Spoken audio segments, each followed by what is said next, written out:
Well, happy holidays, everyone. Today I'm back in the kitchen. I'm going to make you a nice little recipe. I am making an old favorite. I haven't made this one in ages, so you're going to have to hang in there with me. And it's called a fruit pizza.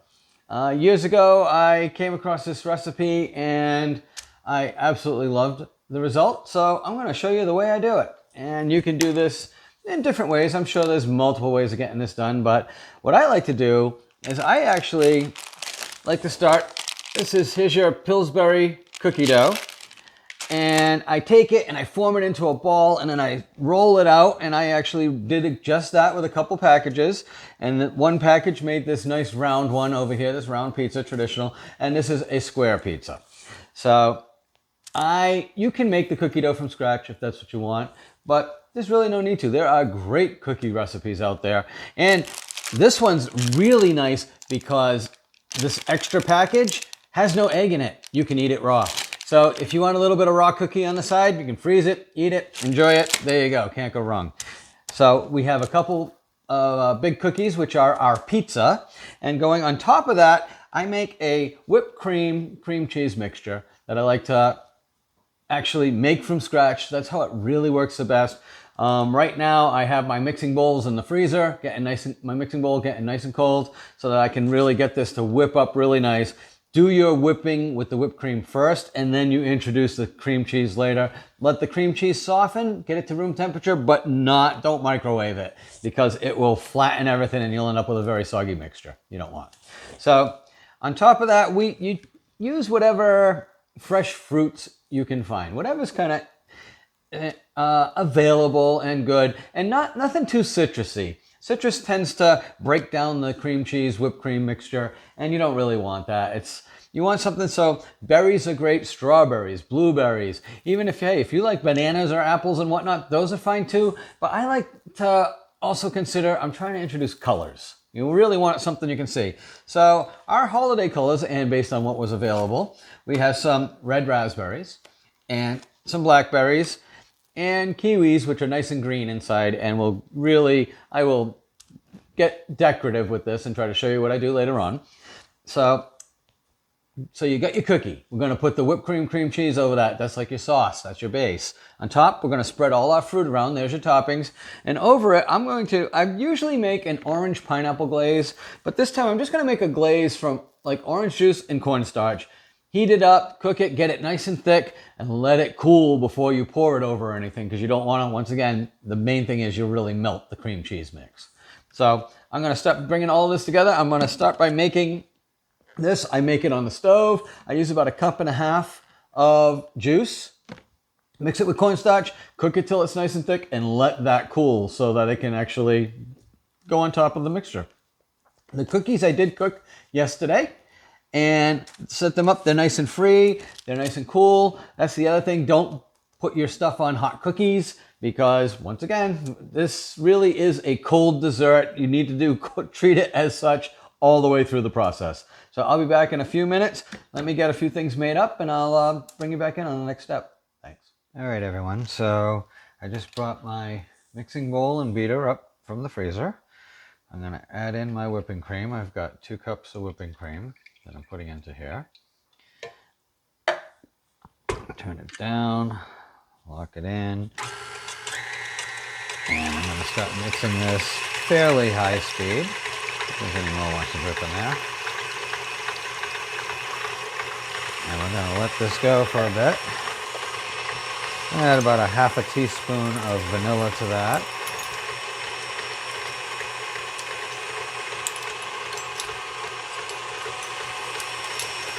And we're going to just keep mixing that till that forms nice stiff peaks, which you'll be able to tell when you lift the mixing paddle out, and it holds its shape.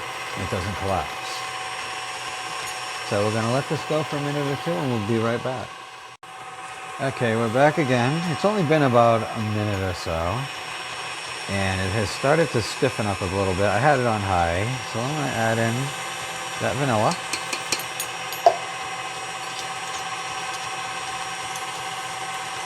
And I'm going to start by adding in a tablespoon of sugar to this.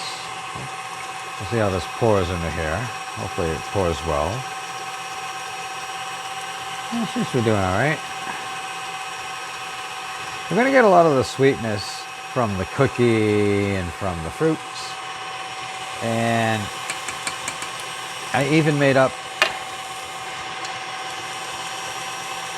my orange glaze, which I added about a half a teaspoon of sugar to, maybe a little bit more, but not much.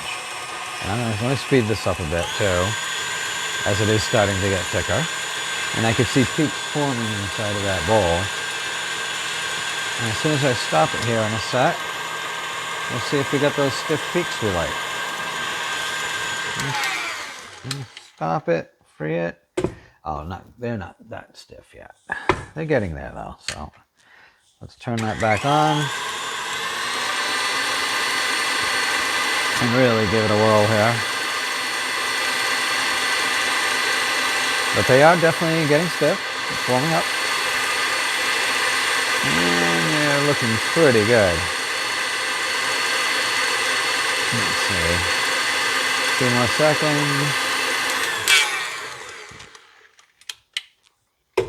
Oh, that looks nice. See? There you go. For sure. See, nice. That's stiff. Very stiff. Beautiful. So now, I've got the cream cheese here. And I'm going to put this back into the mixer, get the mixer going again, and start adding it in sections. I'm not going to add it all at once. So I'll just drop in, it's about 1/4 of the block. We're going to do 1 bar of cream cheese in total. So I'll just add it in.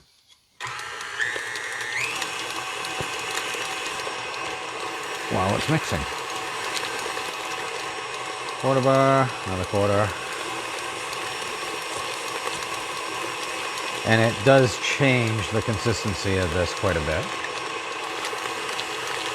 And once I get all the pieces added in, I'm gonna, come on, it's stuck to the thing here. There we go. Get in there. I'll actually make sure I get that off the sides and push it all down inside, get everything mixed up nice and evenly. And then we'll be ready to actually assemble the pizza.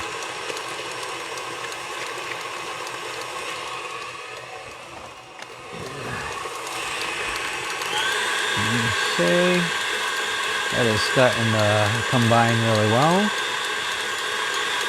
I'm going to stop it, lift it up, and clean these edges off, push everything back down inside.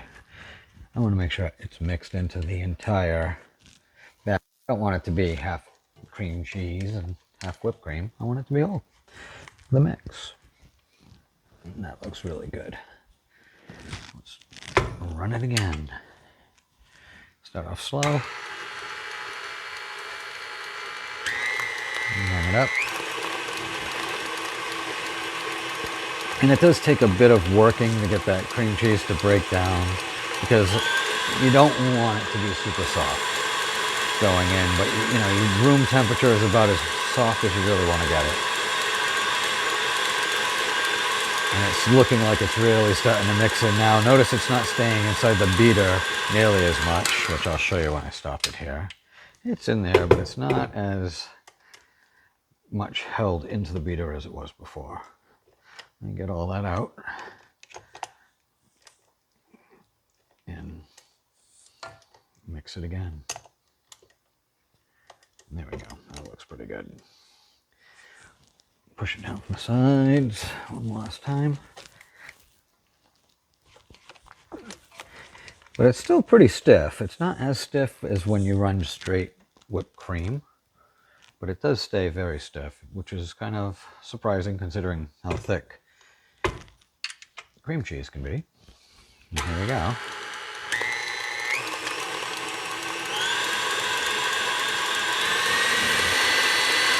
And now that is running on full speed. Just bringing it all together one last time.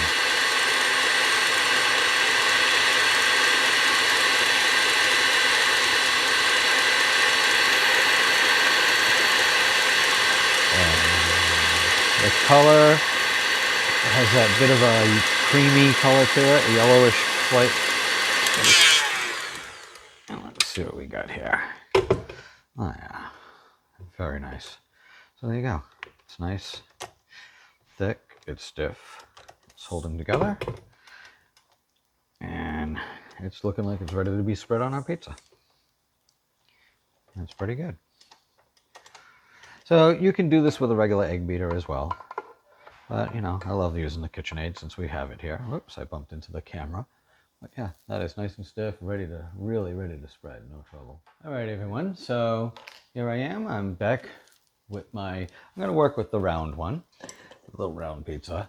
And you know what, I tasted my mixture and I decided it could use a little bit more sugar. So I did add a second tablespoon of sugar to this mix and mixed it back in and then let it beat in, and then it tasted nice. I mean, the sugar level is really to your taste.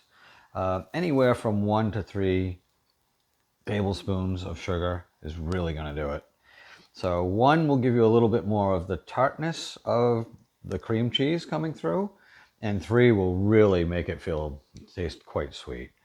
I mean, so as you can see, I still let the edge show. I'll go very close to the edge, but I don't like to fully cover it because I'm going to let the glazing drip down a little bit onto the edge, because that's going to be the way I seal this to this cookie. But there we go. Doesn't have to be perfect. It's just get it close. Make it look good. All right, and that's what we got. She looks pretty good. We'll put that aside. And we start doing our toppings. So I am going to do it. I like to alternate with things. So, but I think I might do like a couple of raspberries and then a big old blackberry, because the blackberries are just so big. You know, so to kind of get a nice pattern going, that's what I'm going to do. And I'm thinking that maybe this part of the video will get sped up just because you don't need to watch me watch every little berry that I put in place. And as much as I enjoy doing it, and I'm sure you're just thrilled watching it, it's probably a little bit of a dragged out, tedious piece here. Oops, I needed a blackberry there. So let me put these in place. I'm going to let the camera keep rolling. But I'm not going to worry so much about explaining every little detail, because we're going to speed it up for you, just so you can see. And we're going to find out just how good I did for spacing things out. And I think next, oops, I dropped it. Let me grab a whole bunch of these so I can just make a ring of kiwi.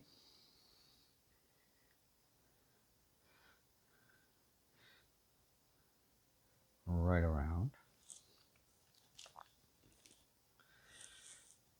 And I may even kind of alternate them. You don't have to, you can do whatever you like. And then back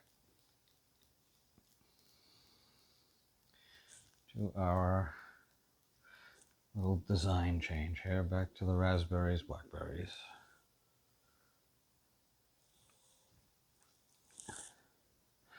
So it is a fun little project to do, you know, and it's very simple, as you can see. There's only a few ingredients, and you just kind of piece things the way you like to do it.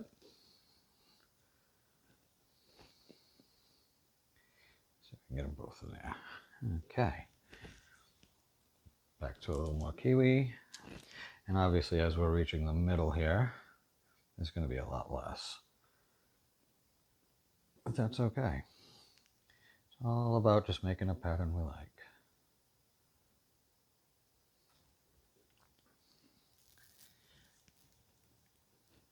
I think I'm just going to go back and forth and alternate, because we're so close to home here.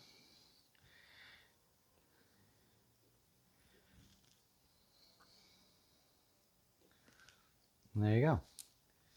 And there she is, all decorated. And now we come back and we seal it up. This has had time to thicken and cool.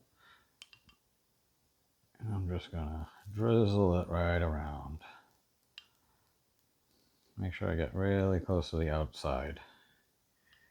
And when I'm all said and done here, I'm gonna give you a nice camera shot of the finished product. I do like to get it on the fruit, which can be more of a challenge sometimes. And I'm sure there are other ways to drizzle this on as well. Maybe something with a pour spout could make life easier. Whatever you like to do.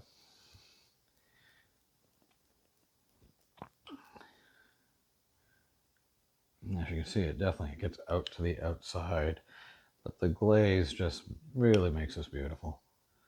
Gives it that nice, it fills in all those little areas. So now I do like to chill this before cutting into it afterwards as well.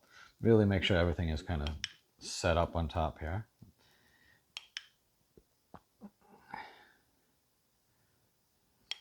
Get on top of a couple of these that are still dry. That's where we're at. This is the mix. This is the recipe.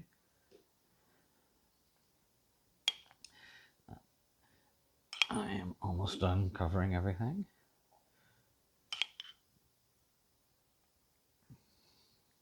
And there you have it. We are approaching the completion of one of the fruit pizzas.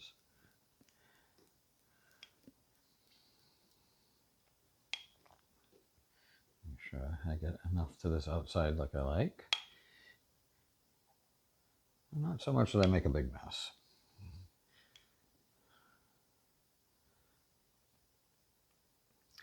And the glaze does help kind of preserve the fruit as well. Gives you a little more time.